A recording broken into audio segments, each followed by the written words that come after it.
Olá, meus queridos alunos, sejam bem-vindos ao canal de matemática do professor Alfredo. No vídeo de hoje nós vamos resolver alguns exercícios sobre sólidos geométricos, essa primeira parte, exercícios Enem. Então não saia daí, hein?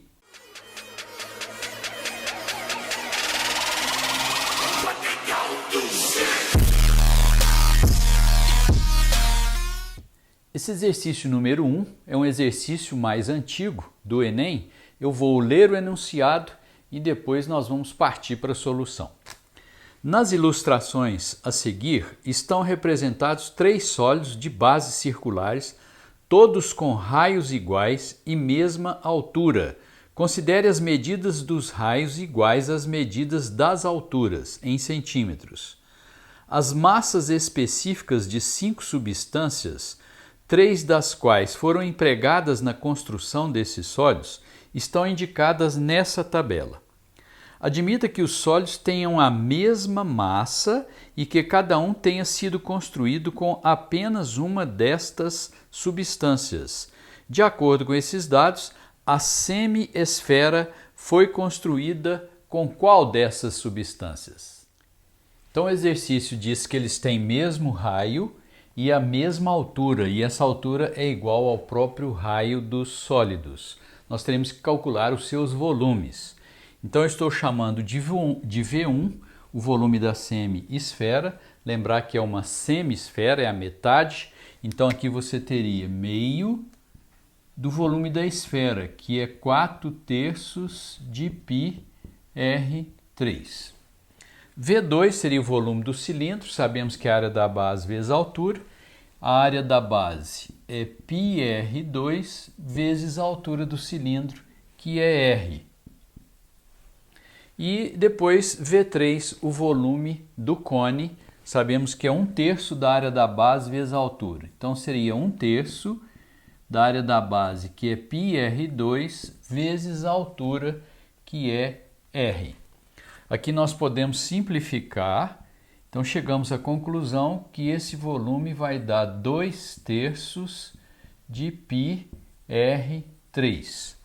No caso do cilindro, multiplicando aqui teremos πr3 e aqui 1/3 de πr3.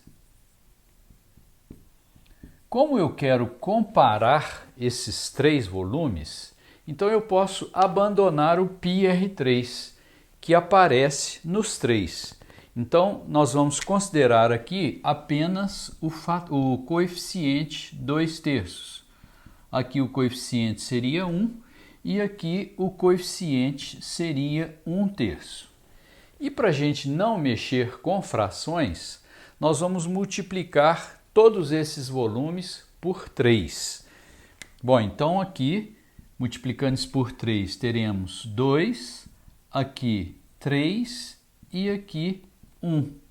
Agora nós vamos apenas comparar esses resultados, 2, 3 e 1, e vamos escolher qual será a substância a ser usada aqui na semi-esfera.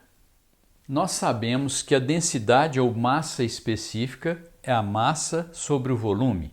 Multiplicando cruzado, você teria volume vezes a massa específica, a densidade, igual a massa.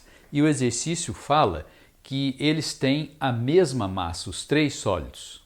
Muito bem. Os valores de volumes que encontramos, 2, 3 e 1. Então aqui no volume você teria 2, 3 e 1. Agora eu vou ter que multiplicar aqui por densidades, de forma que o resultado que eu encontrar aqui em cima, eu tenho que encontrar nos demais. Bom, esse resultado constante teria que ser um múltiplo de 2, de 3 e de 1. Bom, múltiplo de 2, de 3 e de 1, o 6. Bom, esse 6, então vai ser o resultado do produto do volume pela massa específica, que é a massa, que tem que ser constante. Que valor você teria que colocar aqui para que o produto dê 6. Então aqui tem que ser 3, aqui tem que ser 2 e aqui tem que ser 6. Chegamos à conclusão, então, que a semi-esfera você precisa usar uma substância de massa específica igual a 3. Bom, massa específica igual a 3 é a substância T. Então aqui você vai usar a substância T. No cilindro, que é o que nós estamos chamando de V2, você terá que usar uma substância com massa específica igual a 2. Então aqui seria a substância W. E no cone, uma substância com massa específica igual a 6. Seria a substância Y. Como ele pede qual a substância que você tem que usar na semisfera, então é a substância T. Enriquecendo um pouquinho mais esse exercício, que é bem inteligente, bem interessante, se você compara, por exemplo, a semisfera com o cone, a semisfera tem um volume de 2 vezes o volume do cone. E para uma mesma massa, o volume e a densidade são inversamente proporcionais.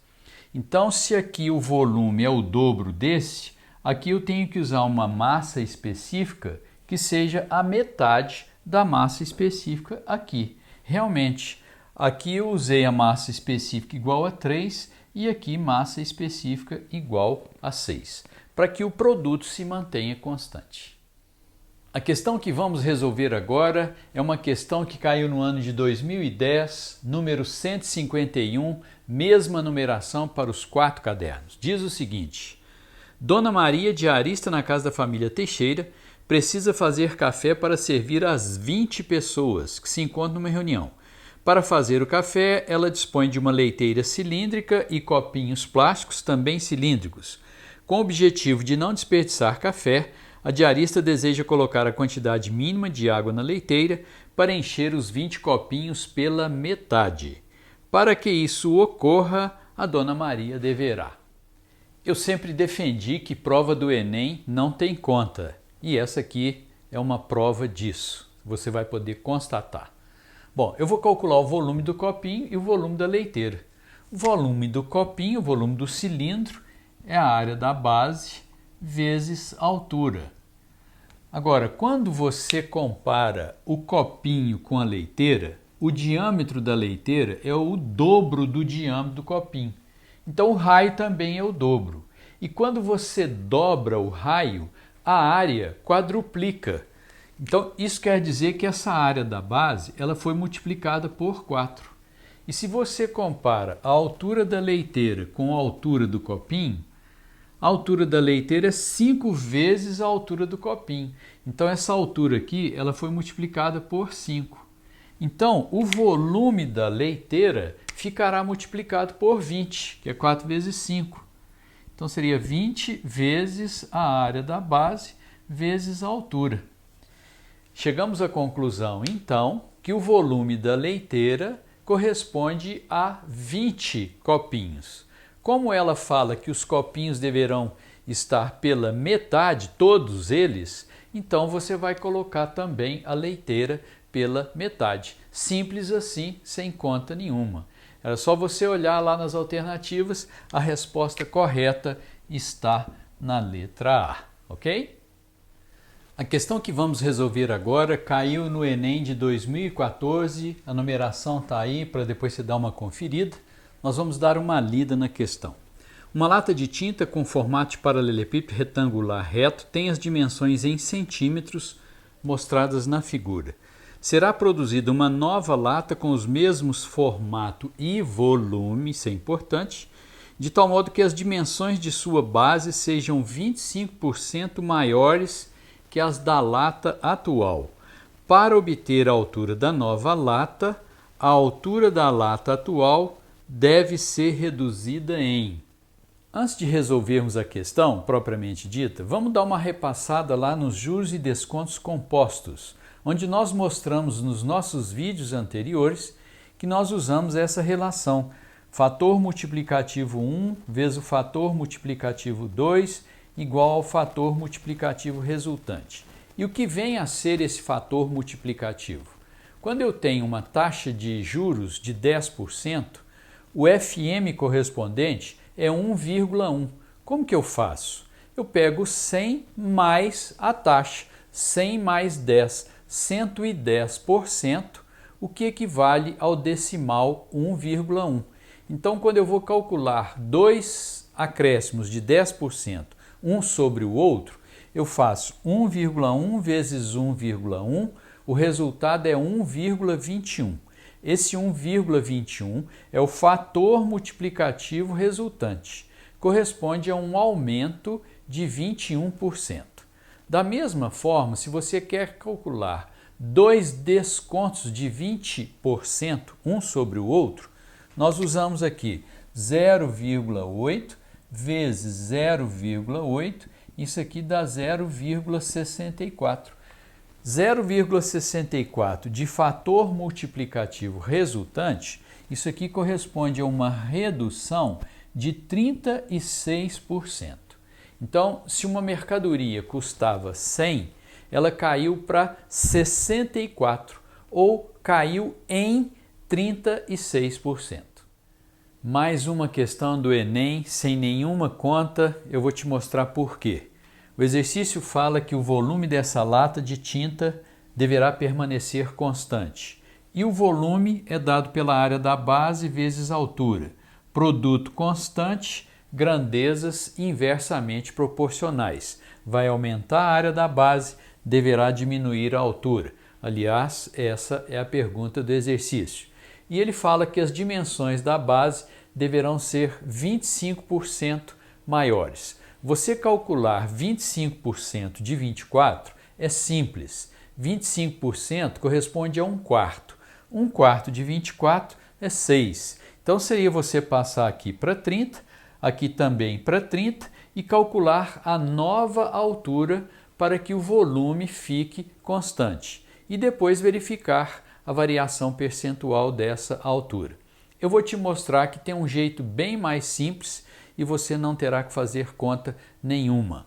Aumento de 25%, quando você usa essa ferramenta de para, que nós já mostramos aqui no nosso canal, é você fazer de 100 para 125. Isso aqui é um aumento de 25%, independente desses valores aqui, porque aumentar 25% em 24 é simples, mas se fosse 29, o aluno que vai por esse caminho, ele entraria pelas contas. E usando essa ferramenta, esse de 100 para 125, eu não preciso nem saber quais são aquelas dimensões lá. Isso é um aumento de 25%. E nós já mostramos também aqui que quando duas grandezas são inversamente proporcionais, se uma vai de 100 para 125, a outra vai de 125 para 100. Isso aqui é uma redução de 25 em 125. Então o referencial agora é outro. Então isso aqui é uma redução de 20%. Então, quando duas grandezas são inversamente proporcionais, quando uma aumenta 25%, a outra reduz 20%. Acontece que são dois aumentos de 25%, porque são duas dimensões. Então, eu tenho que fazer duas reduções de 20%. E nós mostramos agora há pouco que duas reduções de 20% corresponde a uma única redução de 36%. Portanto, a resposta correta é a letra D. Eu gostaria de chamar a atenção para um detalhe importante nessa questão. Imagine que você tem uma mercadoria que custa R$100. Se ela tiver dois descontos de 20%, o seu preço cai em R$36. Você pode falar também que o seu preço caiu de R$36. Ou o seu preço caiu para R$64. Então preste bastante atenção aí no de, no em, que é a mesma coisa, e que são completamente diferentes do para. Então caiu em R$36 ou caiu para R$64. E aqui, se você observar, tem as duas alternativas, o 36 e o 64. Então muita atenção na pergunta para você não perder o ponto. E se você gostou desse vídeo, deixe o seu like. Se ainda não está inscrito no nosso canal, avalie o nosso trabalho e se gostar, faça sua inscrição. Te vejo no próximo vídeo. Até lá e um grande abraço.